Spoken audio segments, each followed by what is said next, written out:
Assalamualaikum warahmatullahi wabarakatuh. Nama saya Rifka Amelia, NPM 20232011000789. Yang pertama, menjelaskan tentang fungsi intermediasi dalam perbankan. Nah, fungsi intermediasi dalam perbankan adalah peran bank sebagai perantara antara pihak yang memiliki dana. Pihak yang memiliki dana di sini contohnya seperti masyarakat atau perusahaan dengan pihak yang membutuhkan dana, seperti misalnya pengusaha yang ingin mengembangkan bisnisnya. Secara sederhananya, bank itu mengumpulkan dana dari masyarakat dan menyalurkannya kepada yang membutuhkan dalam bentuk pinjaman atau kredit.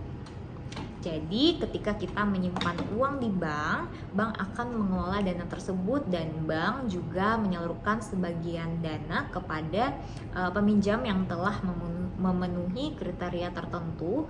Jadi bank juga tidak sembarangan dalam memberikan pinjaman. Misalnya perusahaan yang memiliki usaha yang layak dan kemampuan untuk membayar kembali pinjamannya. Sebagai imbalannya, bank memberikan bunga atas simpanan kita dan memperoleh bunga dari pinjaman yang diberikan kepada peminjam. Jadi kalau misalnya kita pernah bertanya-tanya kemana sih uang yang kita simpan di bank, atau gimana bank memberikan pinjaman kepada orang lain, jadi semua itu berkat fungsi intermediasi ini dalam perbankan. Nah, yang kedua, perbedaan cek dan biliet giro dan apa yang berdampak dalam penggunaan cek atau biliet giro. Keduanya ini sangat sering digunakan dalam transaksi perbankan, cek dan biliet giro ini. Tapi bedanya adalah cek itu adalah surat perintah dari pemilik rekening kepada bank untuk membayar sejumlah uang kepada orang yang namanya sudah dituliskan di cek tersebut. Sedangkan untuk biliet giro adalah surat perintah dari pemilik rekening giro kepada bank untuk memindah bukukan sejumlah uang ke rekening penerima yang namanya tercantum dalam biliet tersebut. Nah, perbedaan utama antara cek dan biliet giro ini adalah dari cara pencairan. Cek bisa dicairkan tunai di bank, sedangkan biliet giro hanya bisa dipindah bukukan antar rekening. Selanjutnya, dari kepemilikan, cek juga dapat dialihkan, sedangkan untuk biliet giro tidak dapat dialihkan. Dan cek bisa dikenakan biaya materai, sedangkan untuk biliet giro tidak dikenakan biaya materai. Jadi perbedaan utama yang paling jelas pada cara pencairan dan pengalihan kepemilikan antara cek dan biliet giro. Namun dalam penggunaannya, meskipun keduanya aman, pasti ada resikonya masing-masing.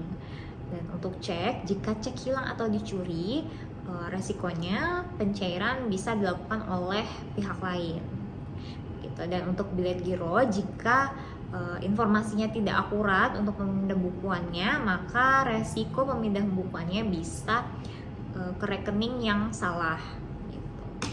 Nah, untuk pertanyaan yang ketiga, apa perbedaan kredit konsumtif dan kredit produktif? Nah, untuk kredit konsumtif adalah pinjaman yang digunakan untuk membeli barang atau jasa yang sifatnya tidak menghasilkan pendapatan atau keuntungan langsung. Kredit konsumtif itu lebih untuk memenuhi kebutuhan atau keinginan pribadi kita. Kita misalkan membeli barang elektronik, membeli handphone yang mengikuti zaman padahal handphonenya masih bagus gitu. Atau bahkan untuk liburan, memilih liburan padahal pakai paylater Traveloka gitu. Dan ada juga kredit produktif. Nah, untuk kredit produktif adalah pinjaman yang digunakan untuk mendanai kegiatan yang bisa meningkatkan penghasilan atau keuntungan untuk kita. Misalnya kita meminjam dana di bank untuk modal usaha, atau untuk membeli alat usaha, dan mesin ini nantinya akan menghasilkan produk yang dijual dan mendatangkan pendapatan. Nah, itu adalah kredit produktif. Dan pertanyaan yang keempat, dana pihak ketiga ada tabungan, giro, dan deposito. Jelaskan perbedaannya. Nah, secara sederhana DPK atau dana pihak ketiga ini adalah simpanan masyarakat yang ada di bank gitu. Jadi ketika kamu menyimpan uang di bank, baik itu dalam bentuk tabungan, giro, ataupun deposito, kamu sebenarnya sedang memberikan dana kepada bank. Dan ini kemudian digunakan oleh bank untuk berbagai macam keperluan, termasuk memberikan pinjaman kepada pihak lain. Nah, kita bahas yang pertama, itu ada tabungan. Nah, tabungan ini yang paling sering banget kita dengar dan paling sering kita gunakan. Tabungan ini memungkinkan kita untuk menyimpan uang dan mengambilnya kapan saja tanpa ada batasan waktu. Dan keunggulan dari tabungan ini adalah kemudahan dalam mengakses uang yang kamu simpan. Kamu bisa menarik uang kapan saja melalui ATM atau langsung ke teller bank gitu. Dan yang kedua itu giro. Giro ini mirip banget dengan tabungan, tetapi biasanya digunakan untuk transaksi bisnis, dan cara penarikannya menggunakan buku cek atau surat perintah pembayaran.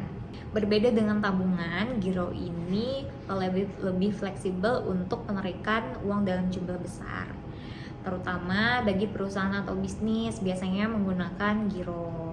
Jadi kita bisa menggunakan giro untuk melakukan pembayaran langsung atau transfer uang dalam jumlah yang cukup besar. Dan yang terakhir ada deposito. Deposito ini jenis simpanan yang memiliki jangka waktu tertentu.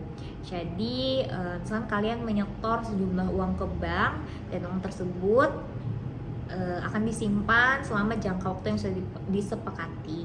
Misalkan 3 bulan, 6 bulan, sampai 1 tahun. Yang menarik juga, deposito ini biasanya bunganya lebih tinggi daripada tabungan atau giro gitu, karena uang yang kamu simpan tidak bisa diambil selama jangka waktu yang sudah ditentukan. Tapi kalau misalkan kalian mengambil deposito sebelum jangka waktu yang ditentukan, itu biasanya akan dikenakan denda atau bunga yang lebih rendah. Jadi masing-masing jenis simpanan itu, mau tabungan, giro, ataupun deposito, itu pasti mempunyai kelebihan dan kekurangannya masing-masing. Bagaimana tergantung pada kebutuhan dan tujuan keuangan kita, seperti itu. Terima kasih. Wassalamualaikum warahmatullahi wabarakatuh.